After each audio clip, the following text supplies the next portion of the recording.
이곳에 대신 성령님 우리에게 말씀하시고 우리 가르치소서.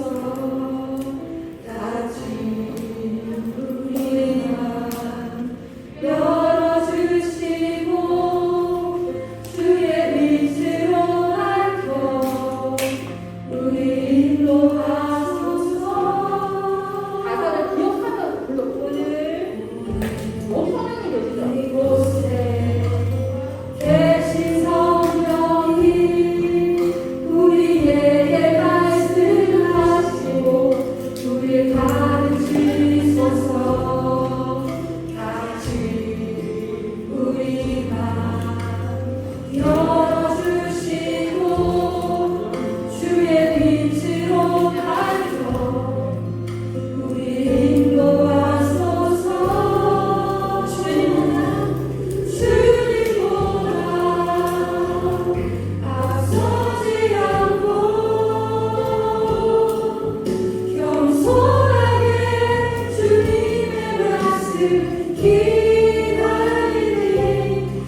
우리가 믿는 하나님을 사도신경으로 신앙 고백하겠습니다. 나는 전능하신 아버지 하나님, 천지의 창조주를 믿습니다.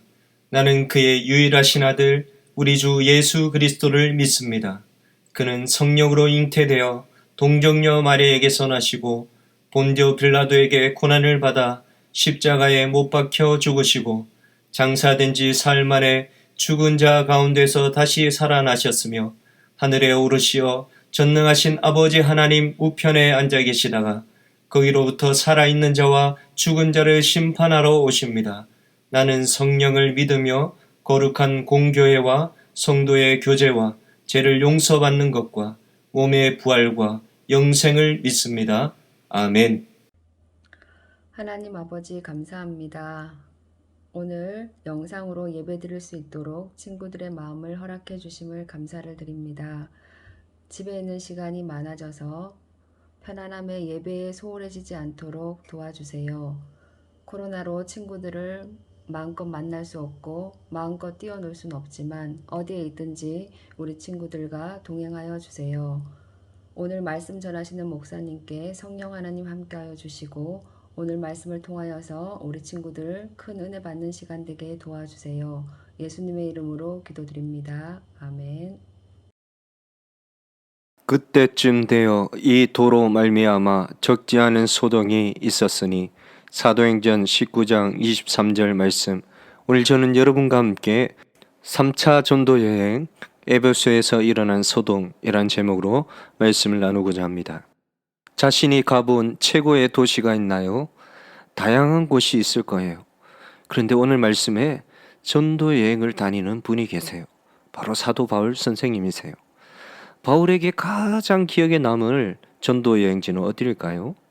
바울은 전도 여행을 1차, 2차, 그리고 오늘 3차 전도 여행을 하는데 이것이 성경에 기록되어 있어요. 우리는 지난 시간을 통해 1차, 2차를 보았어요. 그런데 3차 전도 여행도 마찬가지예요. 많은 곳을 갔어요. 아마 가장 기억이 남는 곳이 있었을 거예요. 그리고 가장 어려움을 겪었었던 곳도 있었을 거예요. 어디가 가장 힘들었을까요? 제가 바울이 아니라 잘 모르지만 내용을 통해 살펴본다면 에베소에서의 어려움이 많았어요. 왜냐하면 바울이 여러 차례 가려고 했지만 상황이 여의치 못하여 방문을 미루었던 곳이었고 3차 전도 여행 중 그곳에서 3년이나 시간을 보내며 대부분을 그곳에서 있었기 때문이에요. 에베소는 소아시아에서 가장 큰 도시예요. 그래서 더욱더 복음이 효과적으로 빠르게 다른 지역으로 확장될 수가 있었어요. 상업과 무역이 발달했으며 대극장과 도서관과 웅장한 아데미 여신이 있는 곳이에요. 바울은 이곳에서 예루살렘 교인들에게 보낼 구제연금을 모으기 위해서 열심히 노력했어요. 그리고 고린도 전후서를 이곳에서 적기도 했어요. 그런데 이곳에 전도할 때에 많은 어려움을 겪어야 했어요. 3차 전도 여행을 잠시 살펴보면 이래요. 안디옥에서 출발을 했어요. 그리고 갈라디아와 부르기아에서는 바울이 여러 제자들을 굳건하게 하는 일을 했어요. 그리고 에베소에서는 두라노 성원을 세워 사람들을 가르치고 또 말씀을 전했어요. 그런데 폭동이 일어났던 곳이기도 해요. 두로에서는 말씀을 듣다가 옥상에 떨어진 청년 유두고를 살렸고 밀레도에서는 에베소 장로님들이 와서 함께 눈물을 흘리며 헤어졌던 고별의 장면이 기록되어 있어요. 가이사랴에서는 선지자 아가부가 바울에게 예루살렘에서 위험에 처할 것을 경고하기도 했어요. 그런데 오늘 우리가 보려고 하는 것이 바로 에베소예요. 에베소서에서 전도를 했을 때 놀라운 변화가 있었어요. 바울이 전하는 복음을 듣고 바울 앞에서 자복하고 마술을 행하던 사람들이 그들의 책을 모두 불살랐어요. 마술책은 아주 비싼 책이에요. 모두 계산해 보니 은 5만이나 되는 가격이었어요. 그리고 복음을 통해 아주 손해를 본 사람들이 생기기도 했어요. 우상을 팔던 사람이에요. 그곳은 아데미 여신이 유명하여 많은 사람들이 그 우상을 사서 그들은 돈벌이를 했는데 바울이 이 우상은 신이 아니라고 했더니 팔리지가 않는 거예요. 그래서 데메드리오라는 사람은 우상 파는 사람들을 모아서 소요를 일으켰어요. 바울을 잡고 또 같이 다니는 가이오와 아리스타고를 붙잡았어요. 다행히 소요가 마무리되어 바울에게는 피해가 없었지만 큰 위험에 목숨을 잃을 뻔한 순간이었어요. 그래요, 바울은 그렇게 전도 여행을 했어요. 너무 쉽지 않고 힘들고 어려운 것 같았어요. 그런데 핍박과 어려움 속에서도 포기하지 않았어요. 끝까지 복음을 전했어요. 그랬더니 많은 복음의 열매를 맺을 수가 있었던 것이었어요. 사랑하는 친구 여러분, 초등산부 친구 여러분, 복음이 뭐가 그리 대단할까요? 하지만 하나님의 구원 역사는 믿음의 백성을 위한 역사이며 오늘도 우리가 믿음으로 살아갈 때 하나님의 구원의 은혜를 누릴 수가 있는 거예요. 오늘도 바울의 3차 전도 여행을 통해 복음으로 누리는 구원을 우리 모든 친구들 기억할 수 있기를 소망합니다. 우리의 삶의 목적은 공부를 잘하고 성공하고 잘 되는 것이 이것이 아니라 우리는 믿음으로 살고 복음을 전하며 사는 것이 우리의 삶인 거예요. 그래야 할 때 하나님의 도우심과 함께 하심을 바울처럼 누리며 또 구원의 은혜를 누려 나가는 거예요. 아도니람 저더슨 선교사님이 있었어요. 1812년 2월 5일 아도니람 저더슨 선교사님은 미국 최초의 해외 선교사로 그의 아내와 함께 인도에 파송되었고 그 후 기독교인이 한 명도 없는 미얀마에서 선교를 하였어요. 미얀마에서 저더슨의 생활은 정부의 박해, 열대성, 열병, 투옥 생활, 아내와 자녀들의 사망과 같은 극심한 고난들로 인해 괴로움을 당했어요. 하지만 저더슨 선교사님은 포기하지 않았고 37년 동안 선교를 감당하였고 마침내 미얀마어로 성경을 번역했으며 예수를 믿는 7,000명의 교인들과 163명의 선교사들이 세워지게 되었어요. 믿음의 사람들이 없는 미얀마에 가서 많은 핍박에도 끝까지 복음을 전해 놀라운 복음의 열매를 맺을 수가 있었던 거예요. 복음을 위하여 끝까지 살았더니 하나님은 저더슨 선교사님을 사용하시고 인도해 주셨던 거예요.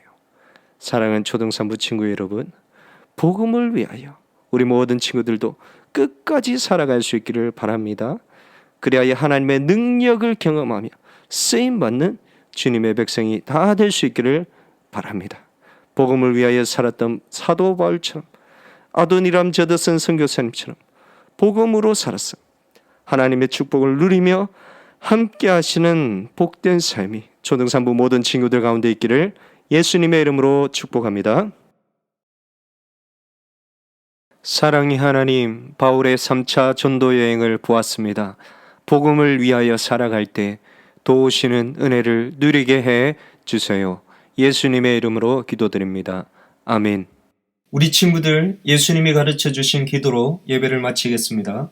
하늘에 계신 우리 아버지여, 이름이 거룩히 여김을 받으시오며 나라가 임하시오며 뜻이 하늘에서 이루어진 것 같이 땅에서도 이루어지이다. 오늘 우리에게 일용할 양식을 주시옵고 우리가 우리에게 죄 지은 자를 사하여 준 것 같이 우리 죄를 사하여 주시옵고 우리를 시험에 들게 하지 마시옵고 다만 악에서 구하시옵소서. 나라와 근세와 영광이 아버지께 영원히 있사옵나이다. 아멘.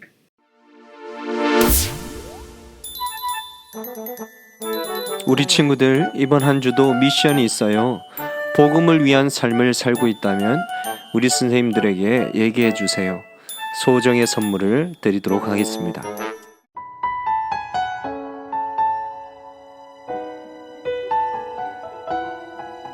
믿음으로 두려움을 이겨내고 용기를 내어 친구에게 교회 오라고 말해주습니다. 날 위해 십자가에서 깨뜨리신 사랑, 오늘도 그 사랑 안에 나 거합니다. 주님의 생명 내 안에 있고 주님의 사랑 날 강권하니 나 오늘도 주께 내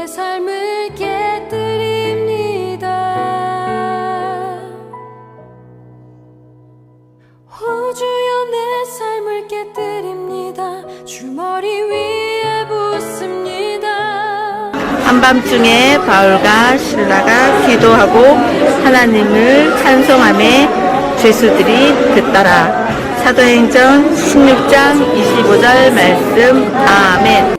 한밤중에 바울과 실라가 기도하고 하나님을 찬송하며 제수들이 듣더라. 사도행전 16장 25절 말씀. 아멘.